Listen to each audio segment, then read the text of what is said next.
And welcome to another Tuesday morning with Mortgage Coach. If you're on this call, you are either among the most successful loan officers in America, or you are dedicated to becoming one of the most successful loan officers in America. One of the things that we believe in is we believe in education.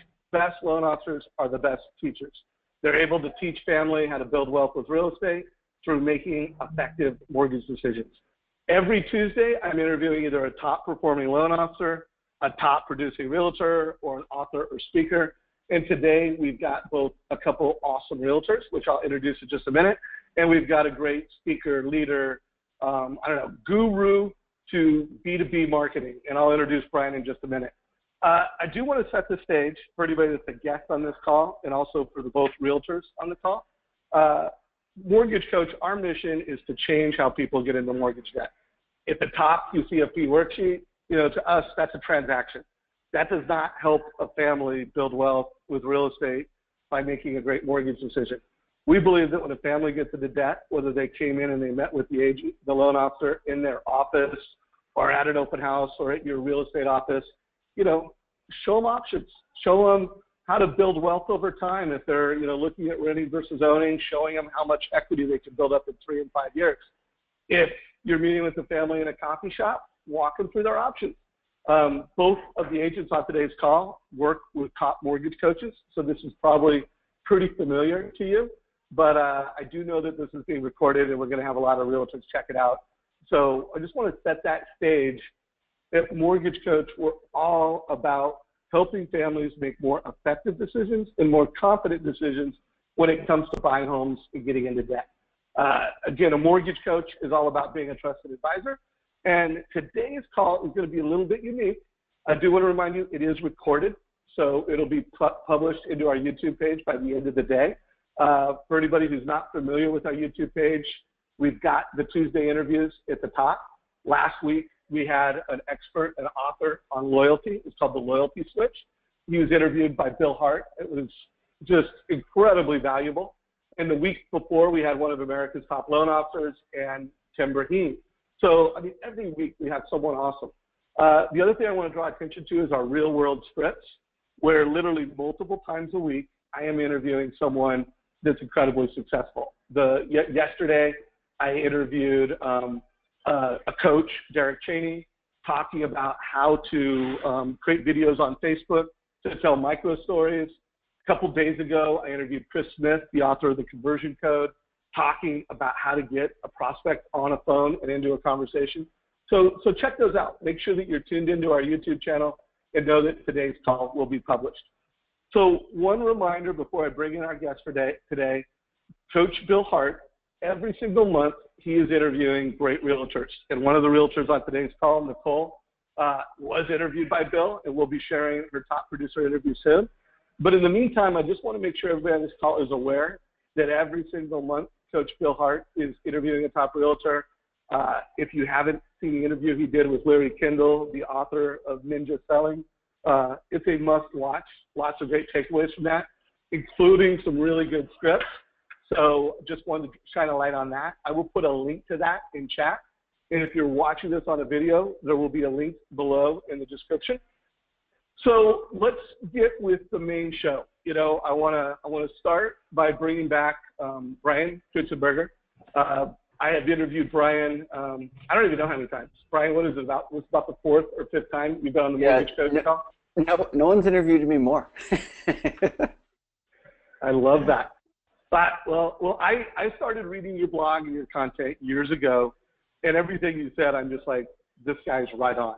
You know, and again, I'm not saying I was visionary. You were the visionary, but using email to sell is, I mean, come on, guys. The combination of email, text, and phone is here. That's called modern selling. And no one is better than Bryan at creating content that makes email effective and prospective. I've asked him to come in. We're going to start with an interview with Nicole Solaris. Nicole, how are you? Solari. I'm great. How are you doing, Nicole? Hi. Great. Good. So Nicole was referred by Jeremy Forcier. Everybody in the community knows Jeremy, one of America's absolute most successful loan officers, and bar none, the best teacher in the Mortgage Coach community. I do want to remind everybody, we've got agents that are going to come in. They're going to get interviewed by Bryan. He's going to be interviewing them for you. Two layers of learning here. One, notice the questions that Bryan asked. You know, you're going to learn how to interview an agent in a way that's more valuable than any interview you've ever seen before. And then you're going to learn something that's going to help you be more relevant, more valuable to the agents you serve. So I also want to ask everybody, honor the realtors that have come on here and shared. You know, they didn't come on here so that every loan officer in America could send them emails and text them and try to prospect them. One, they're working with Jeremy. Understand that, respect that. And two, they're busy realtors. So, you know, no spamming, no prospecting, unless there's someone you're already talking to. Please do not just start going after these folks. They didn't jump into Shark Tank. They came in here to deliver value to the mortgage coach community and help drive the mortgage coach mission of helping families make better decisions, more confident decisions. So with that said, Bryan, I'm going to step off the stage. I'm going to throw it on you, and I'm going to let you set the table, tell maybe a little bit about yourself for anyone who hasn't seen an interview with you, Sure. and then start interviewing Nicole. Great. So by way of background, I was a salesperson more in the technology space, you know, media-backed, VC-backed startups. My problem was always getting meetings with executives. So, you know, the Fortune 500, the Apples, the Googles, the MasterCards, and I'm trying to reach like the C-level, CMO level. I wrote 15,000 emails over about 7 years, individual emails, just prospecting. I cold called before that. And you know, I was always trying to get the meetings, and then I was trying to get the meetings with the right decision makers. And so I developed an email system. I've been out sharing it for the last 5 years. Before that, I read 500 or 600 books on marketing, psychology, and sales, and just kept trying different things. And I was just really frustrated that nothing was really working. So we developed a whole emailing system. It's called One Lead a Day. And it's a training, but today we're going to be going kind of into the system, and I'm just going to be showing you guys, you know, what we do in the system. And because Dave and I have done this a few times, and I was like, listen, let's spice it up, make it, you know, interesting and new and different. So what part of the system? So the idea here is you're going to reach out to, say, real estate agents in this case, and if you want to get somebody to respond. Typically, people are getting like 1 to 5% response rate. We're getting 80% of people that we contact to respond. So the way that we do that is we actually interview your customers. So your customers think and feel more like your prospects than you or I do. So the key, if you want to, so you meet with who you sound like. So write that down. You meet with who you sound like. And what you want to do is you want to enter the conversation in the mind of your prospect. And if you can enter the conversation in the mind of your prospect, they'll take your meeting. What most people do is when they send an email is they write all about themselves. Like, hey, here's what we do, here's how we do it, here's why we're great. And the prospect, actually, Nicole, let's bring you on. Do you get, you know, prospecting emails from loan officers, or, you know, or prospecting emails from people? Yeah, just a few. And typically when you were to sum up those emails, how would you describe them? They go right into my spam usually. Okay, and if you were to spam them right away. Okay, so you look at them, spam them, or hit spam. Is that right? Mm-hmm. Okay, so in the first 3 seconds, people actually decide 3 things when they get an email. Do they open it? Do they read it? Do they do nothing with it, or do they discard it? So the key there is the first 3 seconds. So think of your subject line and the first 2 sentences, right? You'll look at your preview on your phone, and you can make a quick decision. So the first goal is to get past that first hurdle. So what we want to do, so what we've established, what happened was 3 or 4 years ago, everyone was coming to me and saying, Bryan, my product's different, my industry is different, my customer's different, or 25% of our customers are international, my culture is different. What do I put in my email?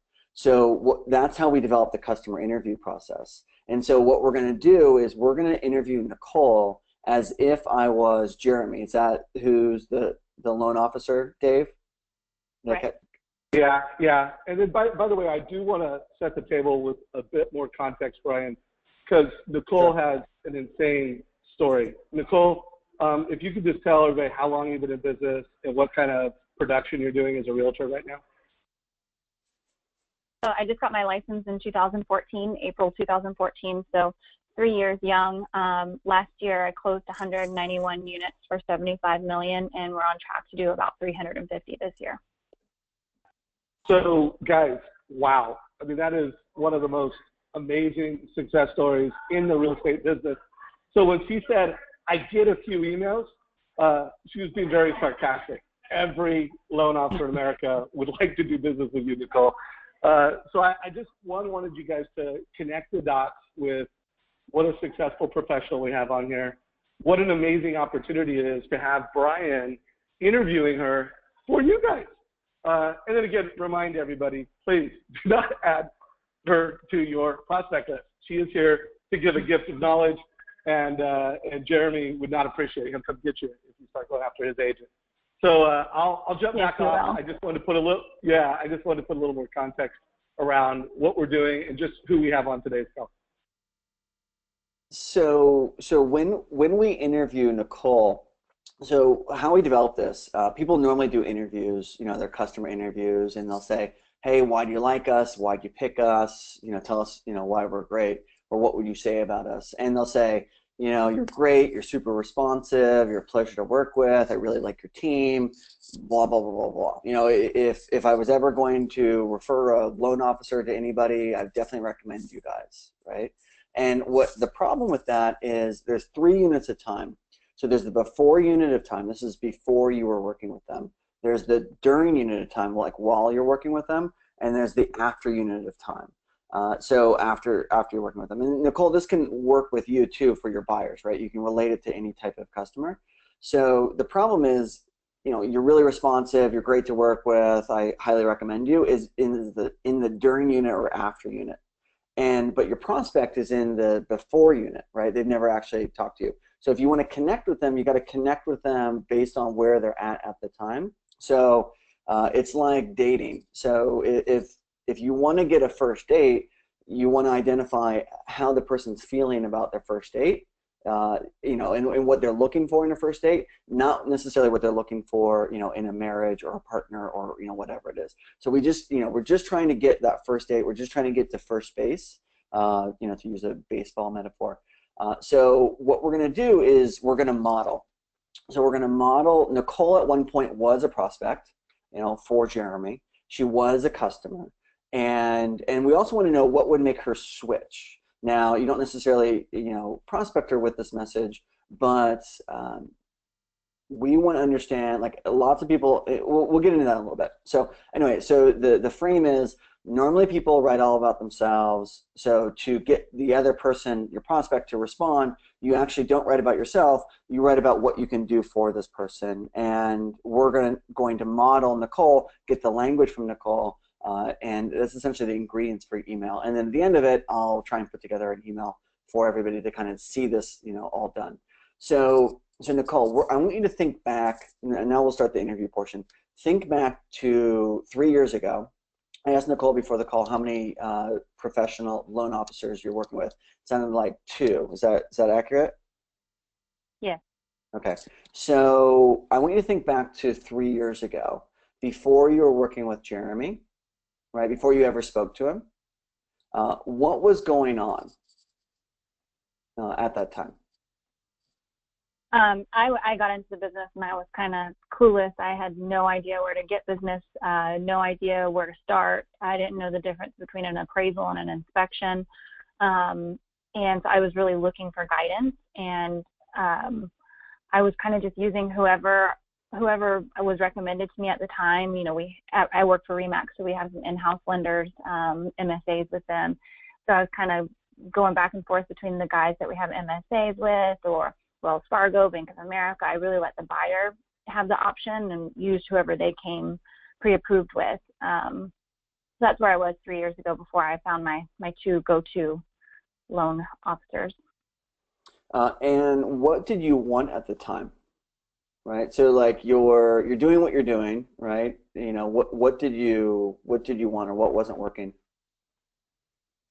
So I think that the key with new agents, I'll speak to it as a new agent, I didn't know what I wanted. I knew that the process was frustrating. I knew that I had pre-approval letters from out-of-area lenders, from people who had never worked with me before, and I just didn't know. And I thought that the whole process had to be frustrating. It had to be miserable. That's just the name of the game, until I got hooked up with Jeremy and, you know, some of our preferred lenders, and realized that it doesn't have to be hard. So when you're talking to new agents, I think that they don't know what they don't know, which is that things don't have to be difficult. You can have partnerships, and those partnerships can be reciprocal, and, you know, you do as much for your lender as they do for them. So you're giving them business, and they're in return helping the consumer. They're helping getting your loans closed on time and making it a good experience for the consumer, which ultimately looks good on you. So that is okay. So let me just take a quick step back. So there's essentially I'm trying to sell from a logical perspective, but humans are are emotional, and we justify based on logic. So what we actually do is we go into the logic. So my first kind of question is like, what was going on? Tell me, you know, what was going on. Then what did you want, right? And you talked about your frustrations. And then, so want is desire, and I'm looking for 2 or 3 different desires that you had at the time, and we'll go into it. I'm just kind of taking a step back so everybody understands where I'm going with this. The next is frustration.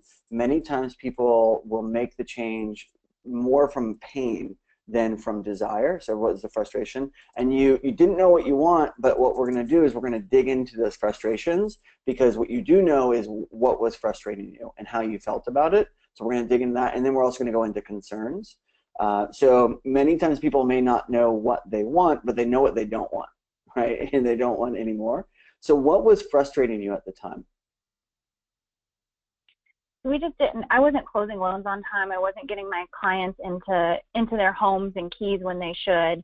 I didn't know the process at the time. Like I mentioned, I didn't know the difference between an inspection and an appraisal. And so I had these loan officers that weren't scrubbing files. Underwriters were seeing things they probably shouldn't see. I was super frustrated that I was having to work twice as hard for half as much, when it really was just an education thing on my part. And again, I'm speaking as a new agent at this point. These were my frustrations 3 years ago. And I was hoping for someone to come along and say, hey, Nicole, here's how the lending process works. Here's your role when we take over a file. Here's what you should be doing and not doing. And then also someone who's going to partner with me. When I first got into the business, I asked everybody, how do you get business? What do you do? How do you get more buyers and sellers? And everybody said, well, my sphere of influence. Well, that's not true. There's lots of lenders out there that will co-market with agents and help them become more successful. And I don't mean co-marketing, throwing a bunch of money at it.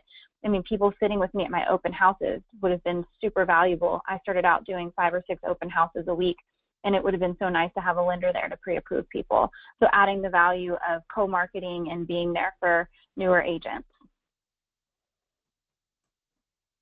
All right, and we'll go back into this, but what was concerning you, if anything, at the time? I actually think I'm really lucky that I didn't know a lot, because looking back, I just think, oh my God, I can't believe all that happened. I didn't have concerns, but I just didn't know that was not the correct process. Now that I know and I look back, I think to myself, oh my gosh, there should have had so much more control. Think back into 3 years ago. You're just starting. You're doing all this work, right? You're trying to get all these things. They're not coming in on time. But like, what was, and close your eyes if you want, just to kind of think back to the time. Like, what, if anything, concerned you?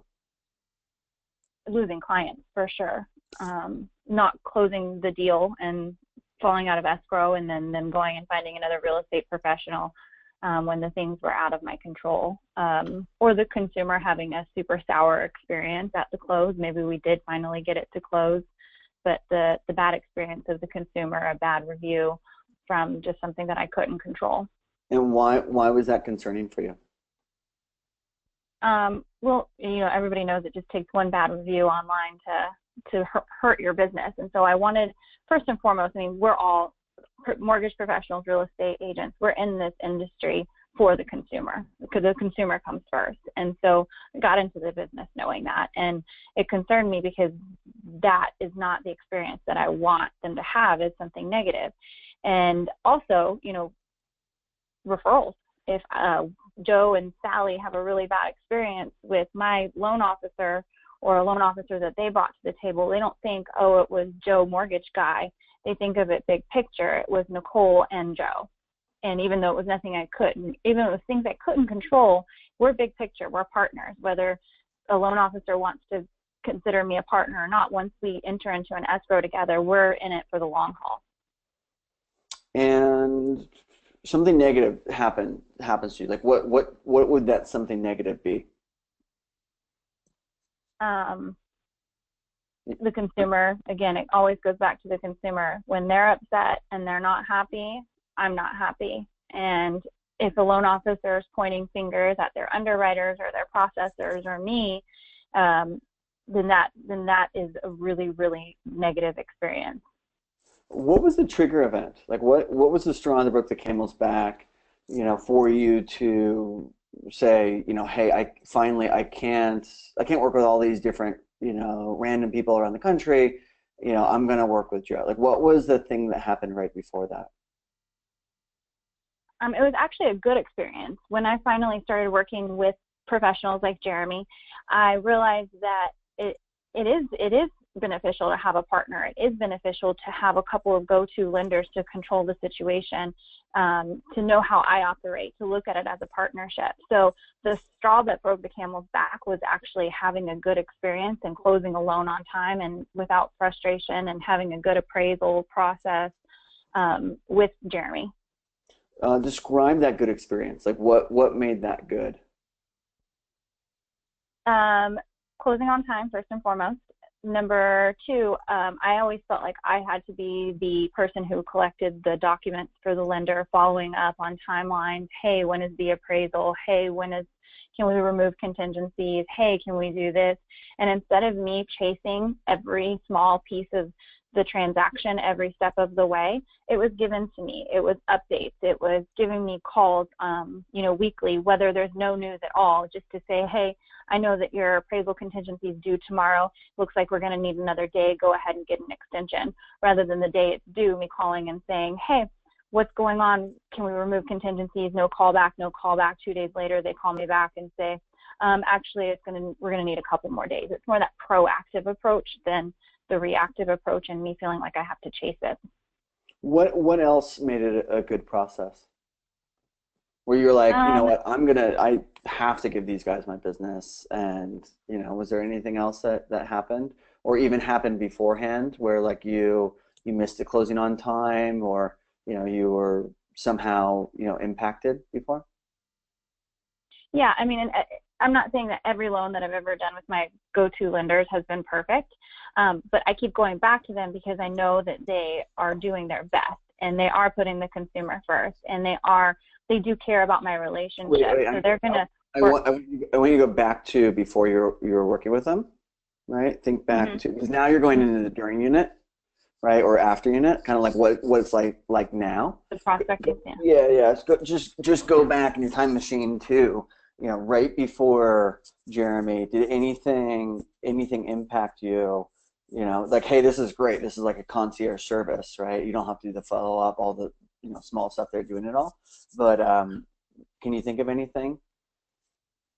The one thing that Jeremy said to me before I started working with him is, when he would call me, he seemed to genuinely care about my business. He wasn't just calling, pushing himself on me, saying, give me a chance, let me close a loan for you. Just give me one buyer to work with and I'll prove that I'm awesome. He would call and ask me about how my business is. Well, what's the best thing that happened to you today? Where's your business going? What are your plans? What's the big picture here, Nicole? Not that one buyer to give him a chance. Right. It was, I want to partner with you. How does your vision align with my vision? Right. And as you said, my first notes were getting in the business, clueless, where to start, looking for guidance. Right. So he was giving. Clueless, but He was well. You're obviously doing something right. and you're willing to look around to see who can, support you and help you. But that was important to you. Now, it may not be everybody, but like we go out and we interview lots of different folks. What you were describing though, like he's calling you, he's this great thing. This is also in the during unit, right? So you've made that initial contact, right? Now you're kind of working together, and he's fulfilling on the promise of what you wanted. I'm just trying to think. So talk to me a little bit more about, and this is where I'm circling back on things you said, because I'm looking for different kind of key pillars. Like looking for guidance is one of them, right? Getting more clients is another. The frustration on the process is kind of like the third pillar, right, that we're talking about. The fact that things weren't closing on time is maybe a fourth, right? So I'm kind of going through some of the key concepts that you're describing that were emotionally charging you, right? So you wanted to like do something about it. When things weren't closing on time, I guess, let's see. So talk to me, let's see. So underwriters seeing things they shouldn't see. What happened there? Mm-hmm. And how did it impact you? It impacted me in the tune of $8,000, actually. It was a situation where... Did everybody see that emotional, like, there was like a deep breath and like, impact, that's where like you connect with somebody, right? Like, how do you feel about that $8,000? Well, I could have put it in my kids' 501k or their college fund. Like I could have bought a new purse. It's an expensive purse, but could have bought a new purse. Right. I just think everything that I could have done with that money, and yeah. And it is frustrating. And so what was it that underwriters saw? Like what specifically happened? They saw a pest inspection that they shouldn't have seen. It was a FHA loan. We kept inspections outside of escrow. The lender, we had a new transaction coordinator. The transaction coordinator accidentally forwarded the entire file to the LO. The LO didn't scrub it, and they forwarded the entire file to the underwriter. And the underwriter called for further inspection. We found another $15,000 worth of work that needed to be done. And these were first-time home buyers, super low price point, couldn't afford the work. The seller was not willing to do any of the work. We were already at the point where we had removed contingencies. So this was something that was brought to light after, so the buyer would have lost the deposit. And so it was either fix the work that the underwriter was calling clearance on, or the buyer loses the deposit. And how did the customer feel? They were devastated at first. I mean, I'm proactive. I always say, here's the good news, here's the bad news. The good news is this is fixable. The bad news is it's going to cost a lot of money. Mm-hmm. At the end of the day, I chipped in and got it done, and the consumer chipped in, and the seller chipped in a little bit. The other agent chipped in to get it all done. And the LO was just like, well, these things happen. Sorry, right. You shouldn't have sent me the pest report. And how many more times did you use that LO? Never. He's on the blacklist. I have a blacklist. Exactly. And if I see that, as a listing agent, if I see that name on a pre-approval letter, we don't move forward with that offer. And that's unfortunate, because a really bad experience has jaded me so much. And that whole blacklist that I have, I literally have a blacklist. I won't show it to you. Right. To protect the names of the not so innocent. But we just don't work with those LOs. Let's go back. Let's go to right now. Right. So you're working with two people. You're happy. Right. But what would have to happen for you to switch?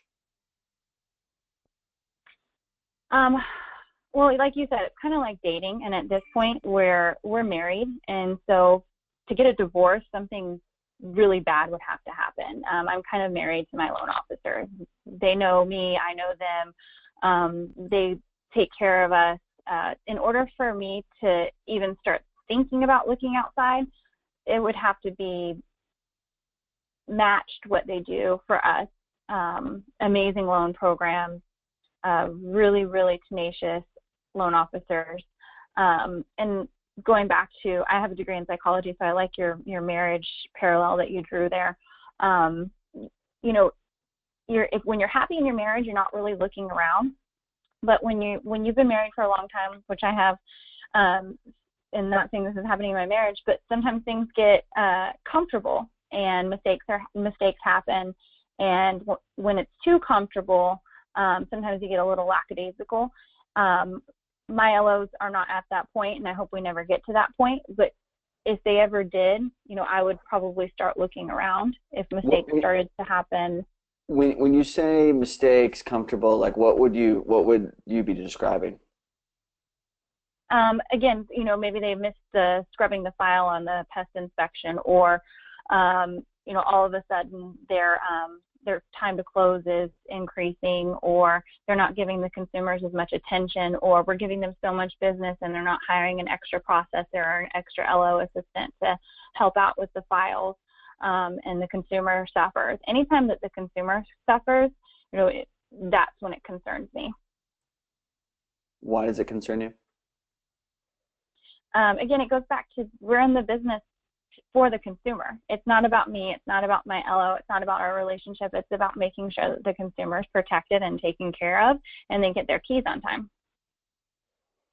And why do you want them to be protected and get their keys on time? Well, I feel like that's our job, right? Like we give people good loans, and we protect them to make sure that we're not giving them bad loans. And I protect them as a consumer, making sure that when they purchase a home, that they purchase the home in full disclosure. I can't imagine that anybody else that's a realtor or a good loan officer is in this business for any other reason. I mean, we all think of this as a career, right? It's a career, it's a job, it pays the bills. We chose this career for a reason, but at the end of the day, it's about the consumer. That's great. What was I going to say? Forgot my train of thought. So if I were to just like circle back on this for everybody, you know, what's important to realize is, you know, before she wasn't working with anybody. So the message is, you know, that new person who's kind of going around, doesn't know where to start, looking for guidance.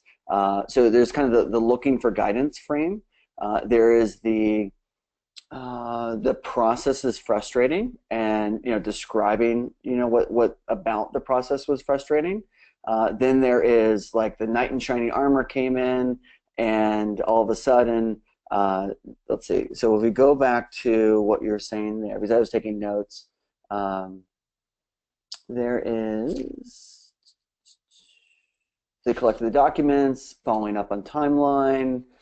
You're not chasing every small piece, you know, every small piece of information. All along the way, it was given to you. They were proactive. They did weekly calls. So they're describing a process. So there's like, forgive my, you know, Dave, can I swear on this? I'll do it anyway. So there's your shitty process. No F-bombs, GDs, or C words. We'll say shitty, right?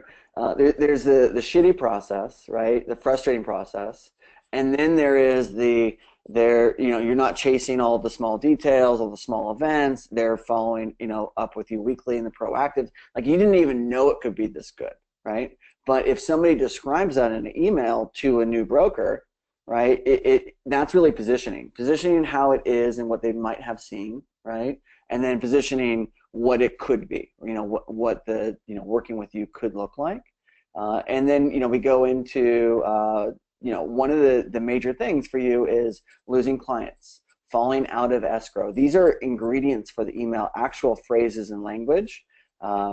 So, you know, super sour experience, get a bad review, hurt your business, something negative, not get referrals. So the concern is, you know, falling out of escrow, losing the client, right? And then it goes into something negative, bad review, not getting a referral. So it kind of stacks, you know, as you describe it. And for the person who's experiencing that, you know, they don't want to experience that. They just kind of think, hey, that's how it is. And then to get the switch, you're happy. You're in a happy marriage, right? but something, now you have a second. Why did you get a second loan officer? Because you were working with two.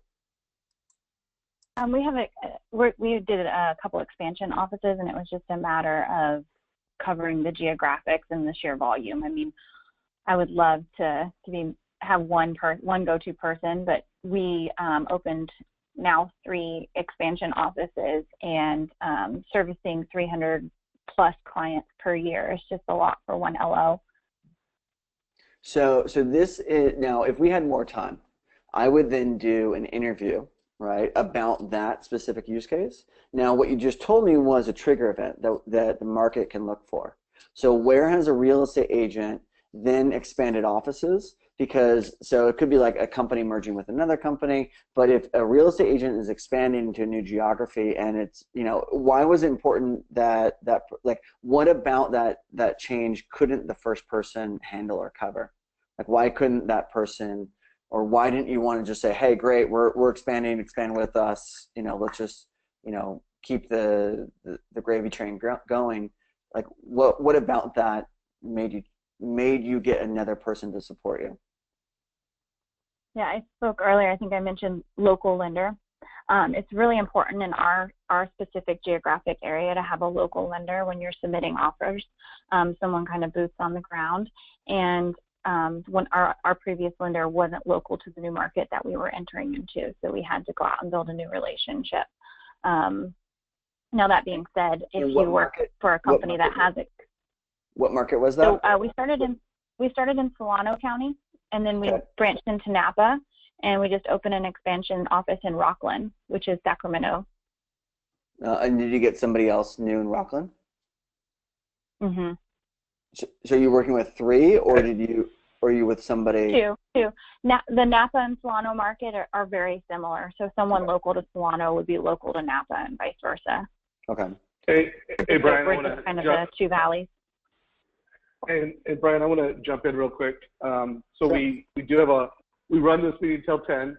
I do want to make sure you wrap it up at the end with 5 minutes, and I also want to make sure we get Darren, our other realtor, in here for a bit of an interview. So let me know when you want to transition. Yeah, no, I think we're good. I mean, if I were doing the full thing, I'd go a little bit deeper, right? Because you did switch, right? And that's the thing that everybody's like, all right, well, what do I do to get or how do I find the person who's likely to switch? And you know, in our first interview, we now have one use case, right? You're super happy, you're married, but all of a sudden you're dating other people because you're going to different markets. Right, and I don't know your space, so I would want to know why locally is important, boots on the ground are important. But you're giving me phrases, and one of my other favorite phrases that you gave was, let's see.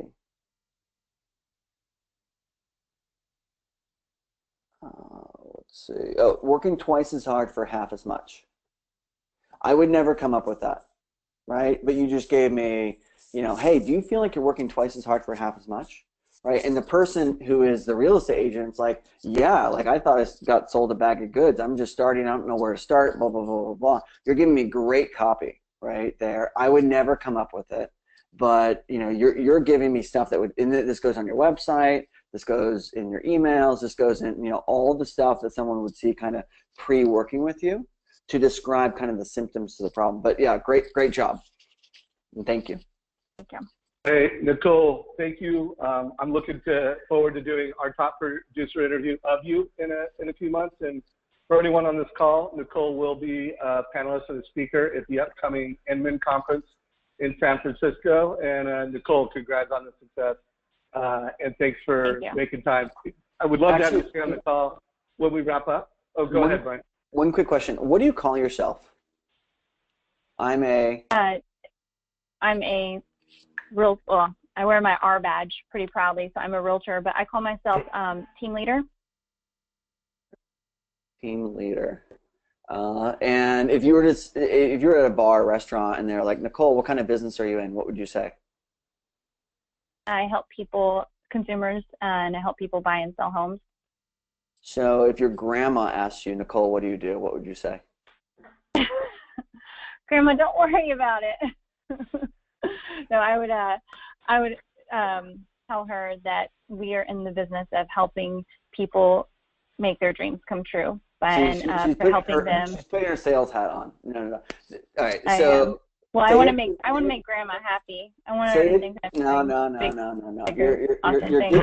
You're giving me your agenda, right? Like, how do I show the benefit of what we do? Like, give me like somebody who you just like no BS, like, you know, like a really good friend, and you guys are just hanging out. You don't have your work hat on at all. You're not networking. What would you say? We make shit happen. All right, I'm gonna have to ask Darren because she's not helping me. All right. She's not liking my answer yet. Oh, that's good. Yeah. All right. Next, go to Darren. All right. Hey, thanks, Nicole. Stay on the call for the wrap up. And Darren, what's up, my man? How are you doing? All right, Darren. So everyone, Darren was referred by the Gaylord Hanson team, Danny Harani. Guys, respect that. We did not just bring him into the Shark Tank for every loan officer in America to start following up. He's working with an awesome team that has delivered thousands of total cost analysis. Darren, real quick, if you could let us know what kind of production you're doing, just so everyone has a feel for the type of practice that you have. Sure. So my team right now is just myself and one other sales agent, and then we have a full-time operations manager. So right now this year we're tracking to probably do about 40 million in volume. That's going to look like about 55 to 65 transactions. And last year we kind of had a down year. I had a great year in 2015. And then last year was a down year just in transition. I moved offices, et cetera. But this year we're definitely pacing to have the best year ever. All right. Well, hey, congratulations. And again, every loan officer would love to have an agent like you as a partner. Bryan, I'll put it on mute, jump off stage, and let you rock it out and remind you that let's try to net this out in the last 5 minutes with a great email for everybody. Yeah, just crank it out, right? So let's do about 10 minutes. Darren, what do you call yourself? If you don't have your sales real estate agent hat on, like what would you know? I just tell people I'm a connector. So if you need something, anything, I can connect you with the right people. And if you were just talking to your college, where do you go to college? University of Delaware. Okay. If you're talking to your college buddy and they're like, Darren, what kind of business are you in? What would you say? Real estate sales. Okay, got it. Real estate sales. So as you guys see, the answer to what you do changes. As so would you say like I'm in real estate? Would that be accurate? Yeah, I mean, because we have commercial brokers that we connect with for commercial deals, and then we focus primarily on residential. Okay, got it. So now, did you hear the interview before with Nicole at all? Were you listening? Yeah. Okay. So I'm going to go kind of through the same process, like go to your time machine 5 years ago before you were working with anybody. And then I won't go into the depth, but I just kind of want to see kind of what was going on with your experience, what were you experiencing. So 5 years ago, before you ever gotten in touch with, now is this Jeremy as well, or is this somebody else? No, it's the Gaylord Hanson team. Okay. So what was going on, before you ever got in touch with them? Well, I guess it's important to kind of get a little bit of the backstory. So I've been in the business since 2003. So back when, if you could fog a mirror, you could get a loan. Okay. And so I have the benefit or the historical reference to be able to understand how much the mortgage industry shifted over the last 14 years. Mm-hmm. So for me, about 5 years ago, I actually had some pretty good lending relationships, but they all started hopping around to other places. The grass was greener for a lot of them with other, lending groups. And I actually got introduced to Bill Gaylord and Sam Hansen over lunch by a colleague of mine that came in to do some consulting in my business and just said, hey, I think you should meet these guys. So I didn't necessarily have any pain points at that time, or I didn't realize I had pain points at that time. Mm-hmm. They showed up very soon after that meeting by lenders that were moving from one company to another while we had a lot of clients in play with them. And so they were closing loans at the old company but focused on launching in the new company, and the balls got dropped and loans got really messy. We had a lot of unhappy clients that just felt like a number as opposed to a relationship. Mm-hmm. And that, like Nicole, our business is so highly driven by relationships that if we have an unhappy client, that translates back to, hey, Darren, why'd you connect me with these guys? We don't even hear from them. I didn't even know they changed companies. A couple of them changed companies without letting me know, actually. And I ended up finding out because I got an email and the email signature was different. So I just felt that was I get it when you change. There's a lot that happens. I've transitioned myself, but Sure. I felt like the lack of respect in letting me know and letting our clients know was just a really bad factor in it. Got it. And out of all those things, what was most impactful? Out of all the challenges? No, like as far as like the people leaving, like can you think of like anything that happened, or you're just like, man, this. We lost some clients. Yeah, we got fired by a couple of clients. We just got really bad feedback, and it started to translate into, well, questioning the other people we were connecting them with, other service providers that had nothing to do with the loan, where they just questioned our ability to vet good vendors. And that's been the cornerstone of our team. And so to have that kind of like a core value proposition get kind of nicked away at was really, really painful. How did you feel when you lost the clients and got fired? Frustrated, really, really frustrated that it was completely unnecessary, and that the perception of how in alignment, like they basically perceived us and the lender as one team, which in some ways is a really great thing when things are going great. And if things aren't going great, the perception is, hey, you guys are awful. And even if we did a really great job on the real estate side of things, if the loan fell through, they kind of blend the two and just kind of put us in the bucket of, don't want to work with these guys. And so you're like, so you're frustrated that you lost the client. How else did that feel? Or how did that? Okay, disrespected. Go ahead. Disrespected, yeah, disrespectful. Some of the lenders that we'd worked with, we thought we had really good relationships with, and even personal friendships and things like that. And so it impacted me not only on a business level but also on a personal level. And how did it impact you?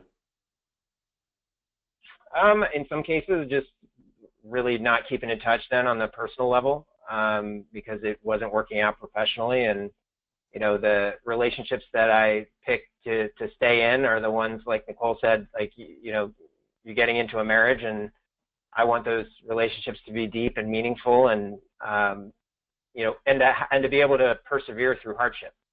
Right. And what did you want at the time? Before you sat down with those guys, like what did you want? I knew enough about the loan process to understand that I needed a mortgage professional to be able to navigate all the changes that were coming down the pike and stay ahead of those changes. So the communication, the open communication, not hiding behind whatever guidelines and things like that, just letting me know exactly where we stood, talking to me and educating me on the things I didn't know, but respecting the knowledge that I did bring to the table, and having a lot of experience with a whole bunch of different loans in the past. But the communication was key, and just the care for the clients. I mean, that's the candor and care with our clients were the two biggest things that I was looking for, because that helps strengthen my relationships with them, and that leads to referrals. And what were you concerned about, if anything, at the time? Similar to Nicole, like deals closing on time. As the market started to get more competitive in San Diego, you really needed a lender to perform. And I think a lot of, I'll speak to like TRIG guidelines, a lot of lenders were hiding behind, well, the guidelines changed, it's going to take 45 days to close a loan. and I needed a lender that could close in 30 or less with the same guidelines, because that gave me the competitive edge when I was writing offers for my clients who were buying. And the fact that they had a great reputation locally, other agents knew about them. So I'm sure Nicole's faced this in similar situations when you're competing with other agents and offers. The fact that maybe you know the agent and then they know your lender, and maybe they've worked with your lender, that puts deals together, and there's 12, 14, 15 offers on the table, and yours is the one that gets the nod. So I was really looking for that experience and the reputation and the ability to really take care of the client in a timely manner. And what would it take for you to switch now? I'm not saying you will, but like, what would either need to change, or what would you need to hear and land on your desk for you to be like, I might look at this? It would take a lot at this point, because we're really partnered, a true partnership with our lender. I mean, we do joint marketing together. We have weekly accountability meetings. We're constantly following up on processes and systems and clients, making sure that everyone's happy. So, I mean, it would take something pretty catastrophic, and like Nicole, it's like things happen and maybe mistakes get made, but I think the true character of the team or the loan officer that you're working with is when they actually admit that they made a mistake, and then here's the solutions that they can come to the table with. And so, the ability to make a wrong right and be authentic and genuine about it was really what brought them into my world. And I mean, it would just take, they have such a good company culture on their team that I think it would take Bill or Sam leaving for things to, leadership leaving and top level leadership, just going away for some strange reason. But at this point, it would really take something like catastrophic. I mean, it sounds like these guys are like the perfect guys. Like, there's absolutely nothing wrong at all. No, no one's perfect, right? Present company included, for sure. But what I can count on them for. What do you mean? I mean, like, how are they not perfect?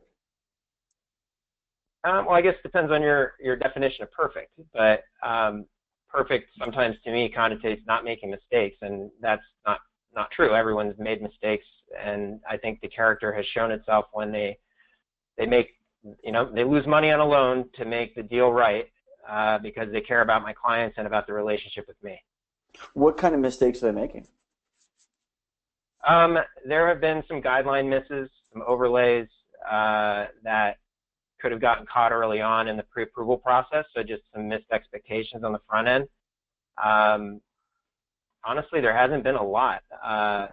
Wait, I'm going to stop you. I was manipulating you right there. I'm teasing, but you're like, oh, I can't imagine. I'm so happy they're my partner. Joint ventures, joint marketing is like, it's like you're hearing somebody gush about their spouse and like how perfect they are, right? But like, everybody knows if you're married, like, no matter how much you love them, there's always something that like, like they don't meet. They're human, right? They don't meet every expectation. So, we used a pendulum technique, which is essentially so I kind of flip-flopped it, because I knew, like, come on, Darren, tell me something that's not right with them, because like, you're really happy, right? And then so it's like, well, it sounds like they're perfect, and you're like, well, no, I mean, I'm not saying they're perfect. They do make mistakes, right? So you left a window, because I'm trying to get through the door, you just like leave like just a little crack for me to get in.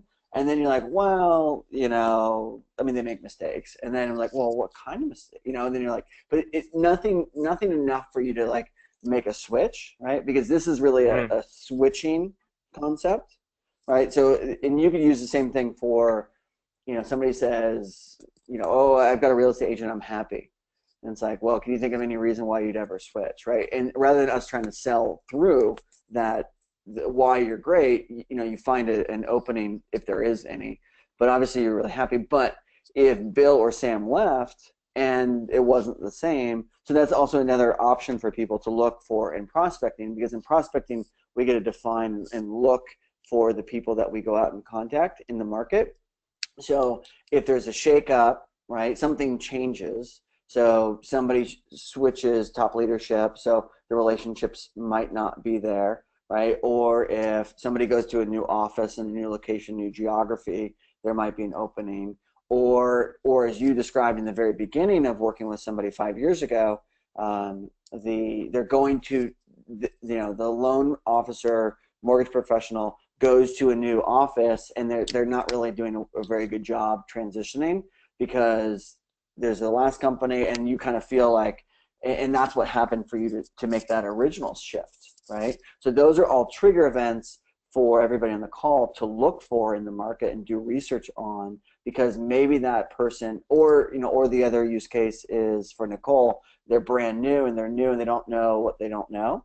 Yeah, but that's really, really good. And another commonality is like referral. I heard referral, closing deals on time.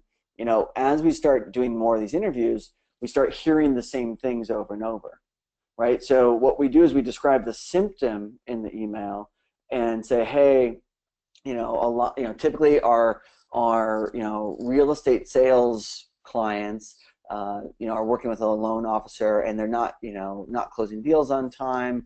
They're losing sales. They're losing it to competition. They're not closing it fast, like whatever that is.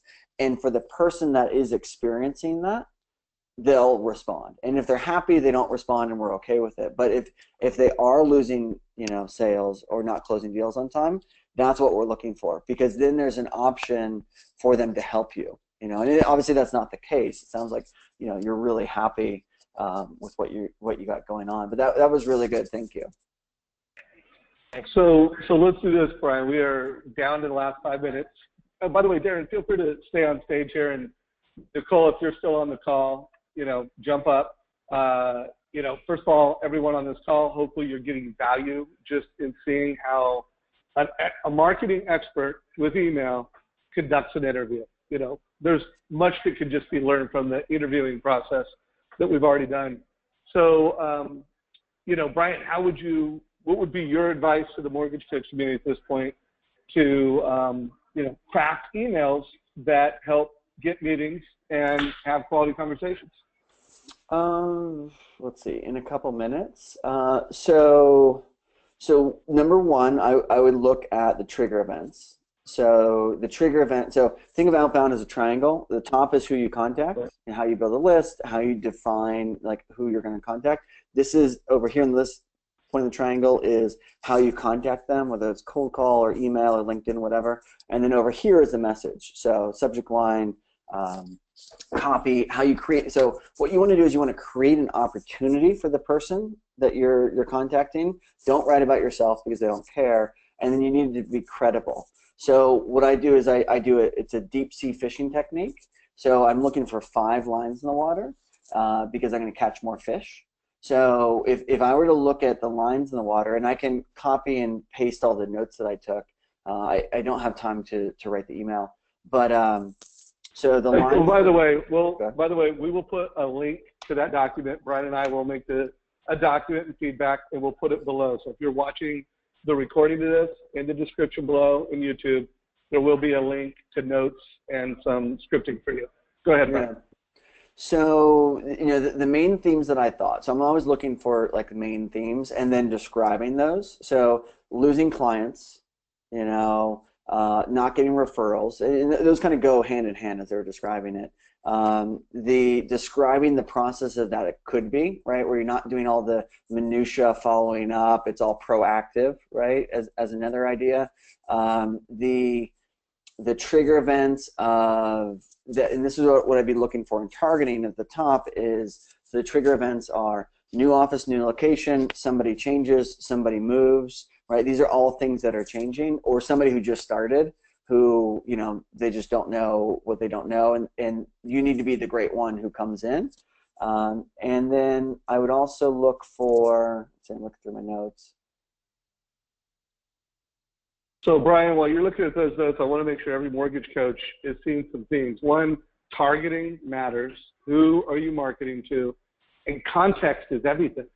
So it's the right person with the right message. So when you start thinking about, generic marketing, it's tough. I interviewed, what was the interview I did recently? And it was just all about Justin Tucker, the chief marketing officer for WFG Title.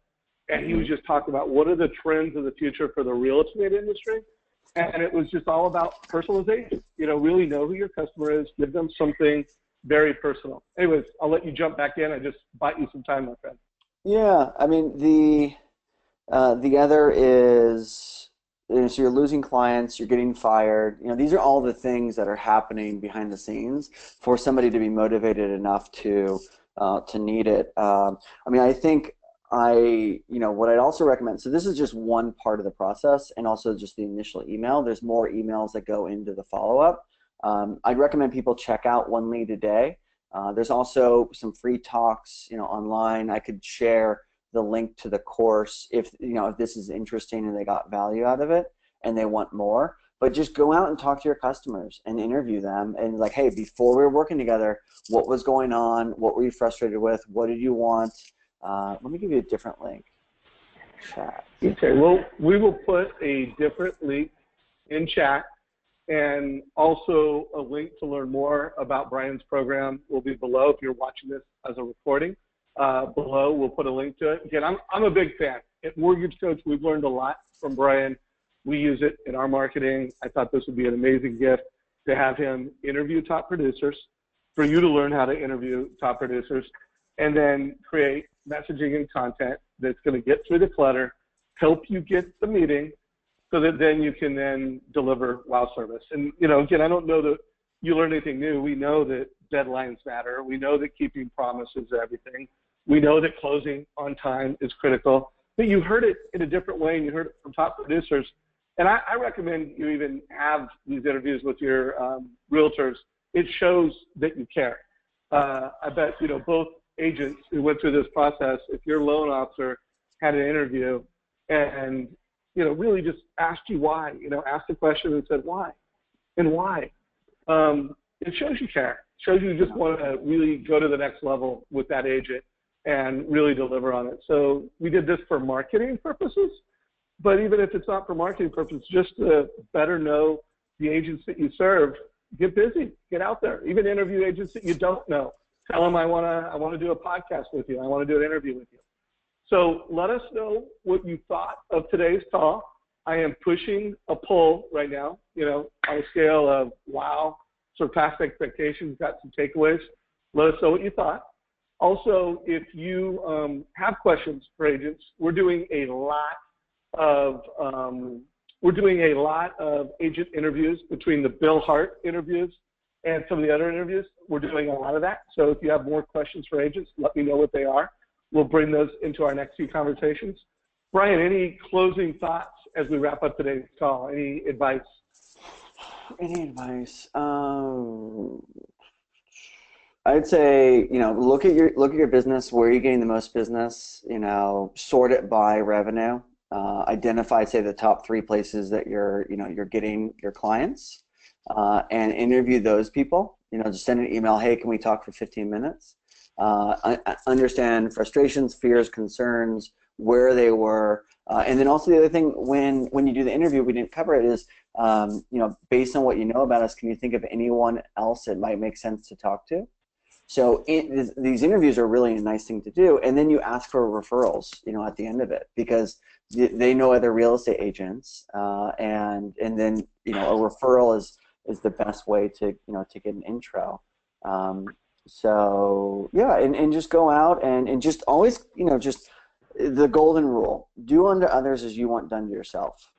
And just understand that it's not about us, it's about the customer. In this case, it's the real estate agent, and what are they experiencing, and what do they need to hear from you, for them to potentially switch, right? And how can you identify that in the market? So if you think of the triangle, the message gets you the response, but the targeting gets you the customer.